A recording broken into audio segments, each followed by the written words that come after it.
गणपतराव म्हणाले, तुला लाज वाटत नाही का? तू स्वतःच्या वडिलांसोबत असं बोलत आहेत. सर्व लाज विकून खाल्ली आहे का? विनय नजर खाली घालून गणपतरावांसमोर उभा होता आणि गणपतराव अगदी रागाने विनयसोबत बोलत होते. तेव्हा तो म्हणाला, बाबा मी तुम्हाला यामुळे म्हणालो. अजूनही विनयचं बोलणं तोंडातच होतं. तेवढ्यात गणपतराव चिडले आणि म्हणाले, तू हे बोलूच कसा शकतोस? त्यावर तो म्हणाला, ते रेवा. एवढं बोलत तो गप्प बसला. गणपतरावांना समजलं होतं की मुलाचे कान सुनेने भरले आहेत. ते म्हणाले, लाज वाटत नाही तुला बापासोबत असं बोलताना? तुझ्या बायकोने तुला सांगितलं आणि तू ते ऐकलंस? अरे माझं वय काय लग्नाचं आहे का? 65 वर्षाच्या पुढे वय झालं आहे माझं. अर्धी लाकडं स्मशानात गेली आहेत आणि तू म्हणतोस की मी लग्न करावं. विनय, आज तर तू हे बोललास आणि मी ऐकून घेतलं, पण जर यापुढे परत तू पुढे असं काही बोलण्याचा प्रयत्न केलास तर लक्षात ठेव, मी तुझ्या वयाचाही विचार करणार नाही. त्यावेळी मात्र मी तुला तसंच मारेन जसं लहानपणी तुला मारायचो. चल निघ आता माझ्या खोलीतून बाहेर आणि जाऊन स्वतःच्या बायकोचं डोकं ठिकाणावर आण. विनय लगेच खोलीतून बाहेर निघाला. गणपतरावांची बायको या जगात नव्हती. घरात मुलगा आणि सून होती, सोबतच नातवंड होती. जेव्हा मुलाचं लग्न केलं तेव्हा सुनेने खूप वेळा सांगितलं, असं कर की तुझ्या वडिलांचं लग्न लावून दे. माझ्याकडून एवढ्या जबाबदाऱ्या सांभाळल्या जाणार नाहीत. पण रेवाला विनय हे समजावत राहिला की बाबांना या गोष्टी अजिबात आवडत नाही. पण रेवाला आपल्या सासऱ्यांना 2 भाकरी देणंसुद्धा जड वाटत होतं. त्यामुळे तोंड वाकडं करून आदळ आपट करून ती घरातली कामे करत असायची. खरं तर विनयने सगळ्याच कामांसाठी कामवाली बाई ठेवली होती. फक्त आणि फक्त जेवण बनवणं एवढीच जबाबदारी रेवाची होती, किंवा सासऱ्यांना नाश्त्याबद्दल विचारणं इतकंच तिचं काम होतं. गणपतरावांचे देखील इतके काही खास नखरे नव्हते, पण ते खूपच रागीट स्वभावाचे होते. घरात अजूनही गणपतरावांचा शब्द पाळला जात होता आणि हीच गोष्ट होती जी रेवाला सहन होत नव्हती. तिची इच्छा होती की या घरावर तिचा स्वतःचा हक्क असायला हवा. त्या घरात फक्त तिचाच हुकूम चालावा. या घराची मालकीन फक्त आणि फक्त मीच असावी. तिला तिच्या मैत्रिणी जेव्हाही भेटायला यायच्या त्या खूप गोंधळ घालायच्या, पण गणपतराव अगदीच वक्तशीर होते. रात्री 10 वाजता झोपायचे, त्यामुळे असा गोंधळ आवाज त्यांना अजिबात आवडत नव्हता. एके दिवशी ते झोपले होते. त्यांचा नुकताच डोळा लागला होता, पण मुलांच्या आवाजाने त्यांचे डोळे उघडले. त्यांनी बाहेर जाऊन पाहिलं तर रेवाच्या 2 मैत्रिणी आल्या होत्या आणि त्यांची मुलं खूप उद्धट आणि आगाऊ होती. हॉलमध्ये असलेल्या सोफ्यावर ती मुले उड्या मारत होती, किंचाळत होती, दंगा करत होती. तेव्हा गणपतरावांनी ओरडायला सुरुवात केली. रेवाची मैत्रीण अगदी चकित होऊन पाहू लागली. तेव्हा गणपतराव रेवाची मैत्रीण आरतीला म्हणाले, बाळा तुझी मुलं इथे सोफ्यावर उड्या मारत आहेत, नुसताच गोंगाट करत आहेत आणि तुला काही दिसत नाही. आणि हा काय नुसता गोंधळ घातलाय? यांना नम्रपणे बसायला शिकवलं नाही का? त्यांना शिकवलं नाहीस का की इतरांच्या घरी गेल्यावर कसं वागावं, कसं बसावं? यांना तू काही संस्कार दिलेच नाहीस का? माझी नातवंड तर अशी अजिबात नाही. आरतीला गणपतरावांच्या अशा बोलण्याने खूप वाईट वाटलं. म्हणून आरती रेवाला म्हणाली, मी माझ्या घरी जाते. रेवा म्हणाली, अगं थांब, जेवून जा. पण आरती थांबली नाही. ती म्हणाली, तुझ्या सासऱ्यांनी तर माझा चांगलाच अपमान केला आहे. अगं मुलं लहान आहेत, त्यामुळे ते इकडे तिकडे उड्या मारणारच, आवाज करणारच. पण ते असं कसं बोलू शकतात? जो कोणी पाहुणा येईल तो अगदी त्यांच्यानुसार वागेल का? रेवा, मी तर यापुढे तुझ्या घरी कधीच येणार नाही. जर तुला यायचं असेल तर माझ्या घरी येऊ शकतेस. रेवाचा तिच्या मैत्रिणीसमोर खूप अपमान झाला. तेव्हा रेवाची दुसरी मैत्रीण म्हणाली, मी तर सासू सासऱ्यांची कटकटच ठेवली नाही. जेव्हा माझं लग्न झालं तेव्हाच मी माझ्या नवऱ्याला सरळ सांगितलं की मी या वातावरणात राहू शकत नाही. सुरुवातीला तर मला माझ्या नवऱ्यासोबत आणि घरातल्या सगळ्या माणसांसोबत भांडण करावं लागलं आणि त्यानंतर मी वेगळी झाले. तेव्हापासून माझं आयुष्य अगदी शांततेत चालू आहे. माहीत नाही तू तुझ्या सासऱ्याला एवढ्या डोक्यावर का चढवला आहेस? हा म्हातारा त्याच्याच खोलीत का बसून राहत नाही? 2 वेळचं जेवण मिळतंय ना, तितकंच पुरेसं आहे. तुझ्या सासऱ्याला इतका आरडाओरड करण्याची काही गरज नव्हती. तेव्हा रेवा तिच्या मैत्रिणीला म्हणाली, अगं तुझं सर्व बरोबर आहे गं, पण विनय तर स्वतःच्या वडिलांविरुद्ध एक शब्द देखील ऐकत नाही. तर तिची मैत्रीण म्हणाली, जर तू त्याच्यासोबत बोलली नाहीस तर तो तुझं कधीच ऐकणार नाही. एक काम कर, तुझ्या सासऱ्यांचे लग्न लावून दे. त्यांची बायको येईल तेव्हा ती त्यांना सांभाळेल आणि मग विनयला सांग की तुला घेऊन वेगळ्या घरात जा. रेवाच्या मैत्रिणीचं ह्या बोलण्यामुळे तिचं अगदी मन वळून गेलं. पण जशी ही गोष्ट विनय गोविंदरावांना सांगू लागला तेव्हा ते खूपच संतापले. विनय तोंड बारीक करून पुन्हा परत आला होता. खोलीचा दरवाजा उघडला तेव्हा रेवा त्यांचीच वाट पाहत होती. तो गोविंदरावांच्या खोलीतून बाहेर येताच रेवा म्हणाली, विनय तू बाबांसोबत बोललास का? तेव्हा विनय रेवाकडे खूप रागीट नजरेने पाहू लागला. तो म्हणाला, मी तुला नाही सांगितलं होतं, पण तुला तर हौसच आहे ना बाबांसमोर माझा अपमान करायची. बाबांनी मला इतकं काही सुनावलं आहे की मी सांगू शकत नाही. आणि जर खबरदार तू पुन्हा माझ्यासोबत असं काही केलं, एकतर ऑफिसमधून थकून मी घरी येतो आणि वरून घरी आलो की तुझं काही ना काही मूर्खपणा सुरू असतो. मी तर माझ्या बाबांसमोर स्वतःचा अपमान करून घेऊन आलो आहे. एवढं बोलून विनय बेडवर जाऊन पडला आणि उशी नीट करून त्याच्या अंथरुणावर झोपला. रेवाला तर खूप राग आला होता. गणपतरावांच्या नातवंडांचं त्यांच्यावर खूप प्रेम होतं, कारण गणपतराव त्यांना त्यांच्या जवळ बसून छान छान गोष्टी सांगायचे.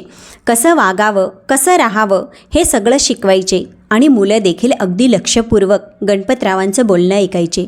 त्यांना उठण्या बसण्याच्या पद्धती देखील शिकवायचे आणि सांगायचे, बाळांनो असं बसायला हवं. कोणाच्या घरी गेल्यावर कोणत्याही गोष्टीला हात लावायचा नाही. कोणाच्याही घरी जाऊन गोंधळ घालायचा नाही. मुलं स्वतःच्या आजोबांचं बोलणं खूप लक्ष देऊन ऐकायचे. त्यामुळे घरातील वातावरण देखील खूप चांगलं होतं. आजोबांच्या खोलीतील छोटी मोठी कामं देखील त्यांची नातवंड करायची. असो, मुलं गणपतरावांना मिठी मारायची. त्यावेळेला गणपतरावांचा सगळा थकवा निघून जायचा आणि त्यांना असं वाटायचं की जणू काय मानसिक ताण कमी झाला आहे. वेळ अशीच निघून जात होती. एके दिवशी गणपतराव संध्याकाळी बाहेर फेरफटका मारत होते. तेव्हा त्यांनी पाहिलं की एक बाई फाटलेल्या कपड्यांमध्ये कचरा कुंडीच्या बाजूला पडलेलं खाद्यपदार्थ उचलून स्वतःजवळ असणाऱ्या पिशवीत गोळा करत होती. तेव्हा गणपतरावांना आश्चर्य वाटलं. अरे, ही महिला लोकांची फेकून दिलेले अन्न का गोळा करत आहे? दिसायला तर चांगल्या घरातली दिसत होती, पण कपड्यांची अवस्था खूप वाईट होती. काही ठिकाणी चिखल लागला होता तर कुठे घाण लागली होती. गणपतराव काही वेळ तिच्यावर लांबूनच नजर ठेवून होते. ते खाद्यपदार्थ आपल्याजवळ असलेल्या पिशवीत गोळा केल्यानंतर ती महिला रस्त्याच्या दुसऱ्या बाजूला गेली आणि आपल्याला कोणी पाहत नाही यासाठी इकडे तिकडे नजर फिरवून त्या पिशवीतील पदार्थ खाऊ लागली. गणपतराव हे सर्व पाहून खूपच चकित झाले. त्यांना खूप वाईट वाटलं. शेवटी ते त्या महिलेजवळ गेले आणि म्हणाले, ताई, तुला कोणत्या गोष्टीची गरज आहे का? तिने एक नजर गणपतरावांकडे पाहिलं आणि पुन्हा तिच्या कामाला लागली. त्यांनी पुन्हा विचारलं, ताई, तुम्हाला भूक लागली आहे का? हे ऐकून तिने तिच्या डोळ्यात आलेले अश्रू पुसले. मग ती म्हणाली, हो दादा, मला खूप भूक लागली आहे, त्यामुळे पोट तर भरावं लागणारच ना. गणपतराव म्हणाले, ताई, जर तुमची काही हरकत नसेल तर तुम्ही माझ्या घरी चला. मी माझ्या सुनेला सांगून तुम्हाला ताजं अन्न जेवायला द्यायला सांगतो. तुम्ही पोटभर जेवण करा. गणपतरावांचं ते बोलणं ऐकून ती महिला म्हणाली, मी 2 भाकऱ्या खाईन. गणपतराव म्हणाले, हो, 2-3 जितक्या भाकऱ्या पाहिजेल तितक्या खा. ती गणपतरावांसोबत चालू लागली. जेव्हा घराचा दरवाजा गणपतरावांनी ठोठावला तेव्हा दरवाजा त्यांच्या सुनेने उघडला. रेवाने जेव्हा अतिशय घाणेरड्या आणि मळलेल्या कपड्यांमध्ये त्या महिलेला पाहिलं तेव्हा तिला धक्का बसला. इतकंच काय, तर तिच्या कपड्यातून दुर्गंध येत होता. अगदीच किळसवाण्या नजरेने रेवाने तिला पाहिलं आणि गणपतराव घराच्या आत आले आणि त्या महिलेला म्हणाले, ताई, आत ये. हे ऐकून रेवा थोडी हैराण झाली. ती म्हणाली, बाबा, ही कोण आहे? त्यावर ते म्हणाले, रेवा, ही कचरा कुंडीमध्ये फेकलेलं अन्न शोधून खात होती. एक काम कर, हिला तुझी एखादी साडी दे, जेणेकरून ती अंघोळ करून स्वच्छ कपडे घालेल आणि मग तिला घरातलं ताजं जेवण बनवून दे. हे ऐकून रेवाने अगदी रागानं तोंड वाकडं केलं, पण सध्या तरी तिच्यामध्ये नकार देण्याची हिंमत नव्हती. त्यामुळे रेवा त्या महिलेला म्हणाली, बाहेर बस, आणि मग तिच्या खोलीत निघून गेली. तिची जुनी साडी काढून तिला दिली. तिकडे बाहेर बाथरूम आहे, अंघोळ करून कपडे घाल. ती महिला बाथरूममध्ये गेली. अंघोळ करून रेवाची जुनी साडी नेसून आली. त्यामध्ये देखील ती खूप नीटनेटकी आणि सुंदर दिसत होती. रेवाने तिला ताज्या भाकऱ्या बनवून दिल्या. सोबतच जेवण दिलं. ती असं जेवण जेवत होती जणू कितीतरी दिवसांपासून उपाशी असावी. रेवाने तिला 4 भाकऱ्या दिल्या आणि तिने 4च्या 4 भाकऱ्या खाऊन टाकल्या. गणपतराव तिला लक्षपूर्वक पाहत होते. कुठूनही ती भिकारीण वाटत नव्हती आणि नाही गरीब घरातली वाटत होती. जसं जसं त्या महिलेचं जेवण झालं तेव्हा गणपतराव म्हणाले, ताई चहा पिणार? ती महिला म्हणाली, तुमचे खूप आभार, तुम्ही मला जेवायला दिलेत, बस इतकंच उपकार पुरेसे आहेत. तिच्या बोलण्यावरून वाटत होतं जणू ही एका चांगल्या कुटुंबातील आहे. वय 60 वर्षाच्या आसपास होतं किंवा त्याहून जास्त असेल. गणपतराव म्हणाले, माहीत नाही, मला असं का वाटतंय की तुम्ही चांगल्या कुटुंबातल्या आहात. गणपतरावांचे हे शब्द ऐकताच त्या महिलेने तिचे अश्रू पुसले आणि म्हणाली, कोणतं चांगलं घर? कसलं चांगलं घर? ते चांगलं घर ज्या घरात मी लग्न होऊन आले होते आणि हाच विचार करत राहिले की हे माझं घर आहे. पण माझी सासू नेहमीच हे बोलत असायची की तिचं घर आहे, त्यामुळे मला तिच्याप्रमाणेच वागावं लागलं.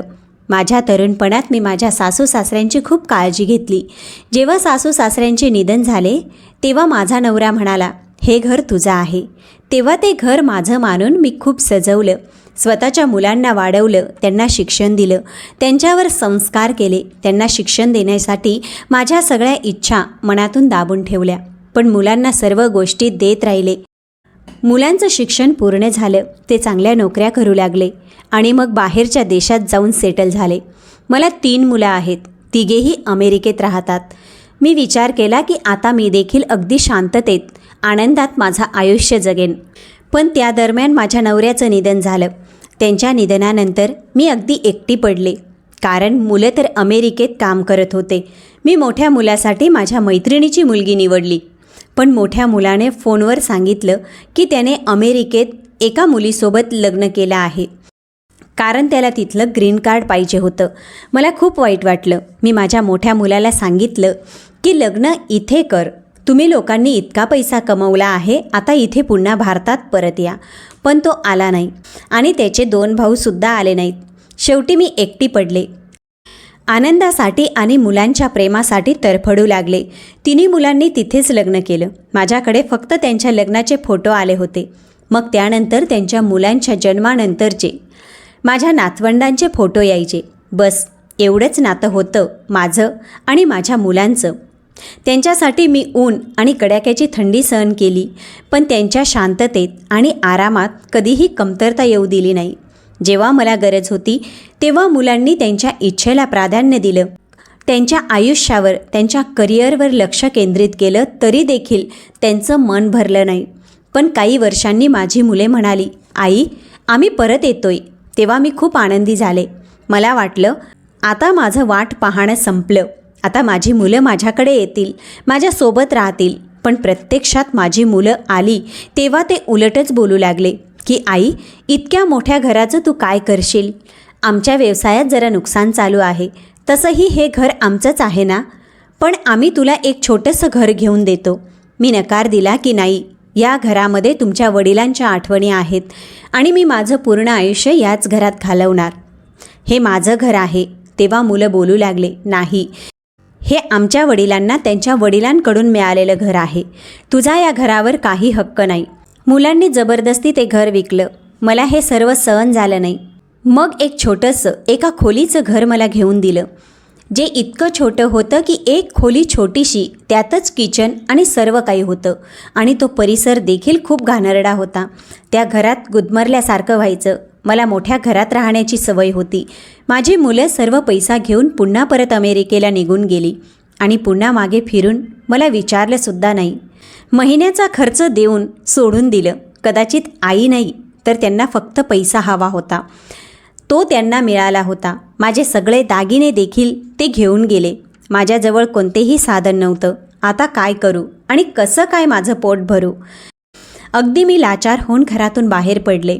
मग विचार केला की हे घर भाड्याने देते, काही ना काही पैसे हातात येतील, त्यातून माझा खर्च भागवता येईल.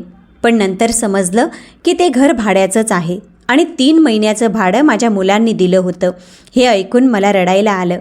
माझ्या मुलांना खूप फोन केले. तिघांपैकी कोणीही फोन उचलला नाही, कारण त्यांना आता माझी काय गरज होती? घर तर त्यांना मिळालं होतं. त्यावेळेला मी त्या घराचं भाडं देऊ शकत नव्हते, त्यामुळे मी घरातून बाहेर निघाले. रस्त्यावर राहण्यासाठी मजबूर झाले. फुटपाथवर झोपताना मला खूप रडू यायचं, कारण मी आरामाचं आयुष्य जगले होते.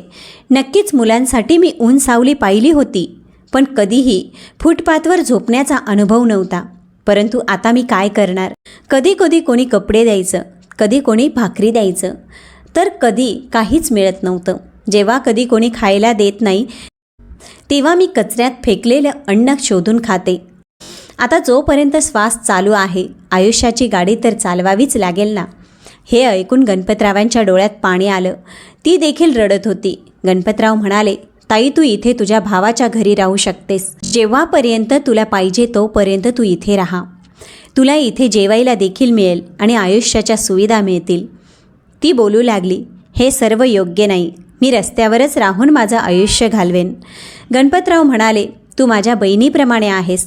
मला तुझ्या 2 भाकऱ्यांचं कधीच ओझं होणार नाही. ती बिचारी तयार झाली. गणपतरावांनी स्वतःच्या सुनेला सांगितलं की हिला एका खोलीत राहू दे, फक्त हिला जेवण देत राहा. तुला पाहिजे असेल तर घरातलं थोडंफार काम देखील तिच्याकडून करून घे. रेवा हे ऐकून खूप चिडली. मनातच बोलू लागली, तसं तर हा म्हातारा दुसरं लग्न करायला तयार नाही आणि एका अनोळखी बाईला घरात ठेवायला सांगतोय. त्या वेळेला तर रेवा गप्प राहिली आणि त्या बाईला एक खोली दिली. ही बाई रेवासोबत खूप काम देखील करू लागली. भांडी घासून द्यायची, कपडे धुवून द्यायची, पण तिला जास्त काम करायची सवय नव्हती. फक्त एक छोटी मोठी काम करायची. पण रेवाने हळूहळू विनयचे कान भरायला सुरुवात केली. ती बोलू लागली, तसं तर तुझा बाप नेहमीच इज्जतीच्या गोष्टी सांगतो की दुसरं लग्न केलं तर परिसरातील लोक काय म्हणतील. या वेळेत हे सर्व करत आहेत आणि आता मात्र स्वतः परस्त्रीला घरात आणून ठेवलं आहे. मी तर अनेकदा या बाईला तुझ्या बापाच्या खोलीतून बाहेर पडताना पाहिलं आहे, ते देखील रात्रीचे 2 किंवा 3 वाजता. हे ऐकून विनय खूपच चकित झाला आणि त्याला त्याच्या वडिलांचा राग देखील येऊ लागला. सध्या तरी तो त्याच्या वडिलांना काहीच बोलला नाही. 1-2 दिवसांनी गणपतराव त्या महिलेसाठी 4-5 साड्या देखील घेऊन आले आणि म्हणाले, या साड्या घे, तुझ्याजवळ नेसण्यासाठी साड्या नाहीत ना. गणपतरावांना या गोष्टीचं दुःख होतं की तरुण मुलांनी स्वतःच्या सख्या आईला असंच निराधार सोडून दिलं की बिचारी कुठे राहणार. रेवा सारखं विनयला हे सांगत राहिली की या महिलेसोबत आपला कसलाही संबंध नाही, मग तिला आपल्याजवळ का ठेवायचं. आता विनयला देखील ती गोष्ट पटली होती. तो या गोष्टीशी सहमत होता की या महिलेला आपल्या घरातून हकलून द्यायला पाहिजे. एके दिवशी जेव्हा गणपतराव बाहेरून फेरफटका मारून येत होते, तेव्हा घरातून भांडणाचा आवाज येऊ लागला. गणपतराव जेव्हा घरात गेले, तेव्हा रेवा आणि विनय त्या महिलेसोबत भांडत होते की तुझ्यामुळे आमच्या आजूबाजूचे लोक आम्हाला वाईट साईड बोलत आहेत, की यांचा म्हातारा बाप वेडा झाला आहे. या वयात घरी बाई आणून ठेवली आहे. एका बाईला कोणत्याही नात्याशिवाय स्वतःच्या घरी ठेवलं आहे. हे ऐकून गणपतरावांना खूप राग आला. ते म्हणाले, मी या बाईला माझी बहीण म्हणून घेऊन आलो आहे. पण विनय ही गोष्ट स्वीकारायला तयारच नव्हता. तो बोलत होता की या बाईला घरातून बाहेर हाकलून द्या, ही इथे राहणार नाही, आमची खूप बदनामी होत आहे. तेव्हा गणपतराव म्हणाले, मी हिला माझी बहीण समजतो आणि ही याच घरात राहील. कोण तुला हे असं वाईट साईड बोललं आहे, त्याला आणून माझ्या समोर उभा कर. खरं तर हे असं कोणीच बोललं नव्हतं. स्वतःच्या मनाने बनवलेली गोष्ट होती, जी रेवाने विनयला सांगितली होती आणि विनय देखील स्वतःच्या बायकोची साथ देत होता. तो म्हणाला, बाबा, ही बाई इथे राहणार नाही. आम्हाला परिसरात स्वतःची बदनामी करून घ्यायची नाही. हिला इथून बाहेर काढा. जिथे हिच्या स्वतःच्या मुलांनी हिला सांभाळलं नाही, मग आपण का हिचा ठेका घेतलाय का? ही जसं आधी आयुष्य जगत होती तसंच आयुष्य तिला आता देखील जगू द्या. तेव्हा गणपतराव म्हणाले, हे माझं घर आहे. जर तू जास्त तोंड चालवलंस तर मी तुला घरातून बाहेर काढेल. रेवा म्हणाली, असं कसं बाहेर काढणार? तसेही तुम्ही म्हातारे झाला आहात. कायदेशीररित्या तुमच्या प्रत्येक गोष्टीवर विनयचा अधिकार आहे. आणि मग ती विनयला बोलू लागली, कधीपर्यंत तू तुझ्या बापाला असं घाबरत राहणार आहेस? स्वतःचा हक्क घ्यायला शिक. जर असा हक्क मिळत नसेल तर ओरबाडून घ्यायला शिक. तसंही या बाईला आपण आपल्या घरी का ठेवायचं? हिला घराच्या बाहेर हकलून लाव. गणपतरावांनी जेव्हा त्या रडणाऱ्या बाईला पाहिलं, तेव्हा ते म्हणाले, आधीच या बाईवर तिच्या मुलांनी अत्याचार केला आहे आणि आता तुम्ही लोक तिच्यावर अत्याचार करत आहात. पण मी तुम्हाला असं करू देणार नाही. पण विनय खूप रागात होता. तो म्हणाला, ही बाई इथे राहणार नाही म्हणजे नाही. त्यावर गणपतराव म्हणाले, जर ती इथून निघाली तर मी तुम्हा लोकांना देखील इथून हाकलून लावेल. पण ते स्वतः देखील थरथर कापत होते, रागाने बेहाल झाले होते. गोविंदरावांमध्ये एवढी ताकद कुठे होती की तरुण मुलाचा मुकाबला करू शकतील.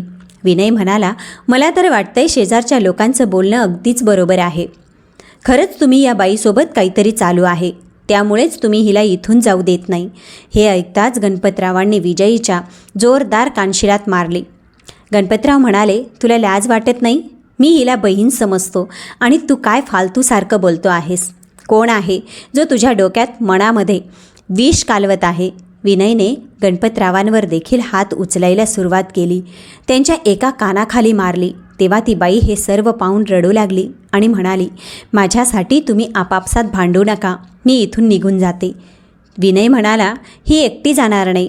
गणपतराव तर मुलाचं ते वागणं पाहून चकित झाले. मग विनय म्हणाला, तुम्ही देखील तिच्यासोबत घराबाहेर जा. विनयने धक्के मारून दोघांनाही घराच्या बाहेर हाकलून दिलं आणि दरवाजा बंद केला. गणपतराव ते मुलाचं वागणं पाहून चकित होऊन रडू लागले. पण दुसऱ्या सकाळी जसं विनय आणि रेवा उठले तेव्हा परिसरातील लोकांचा एकच आवाज ऐकू येऊ लागला. त्यांनी उठून दरवाजा उघडला तेव्हा शेजारचे लोक बाहेर उभे होते. त्यांच्यासोबत गणपतराव देखील होते आणि ती बाई देखील. परिसरातील लोक बोलू लागले, विनय तू घरातून बाहेर ये, कारण गणपतरावांना आम्ही सुरुवातीपासूनच ओळखतोय.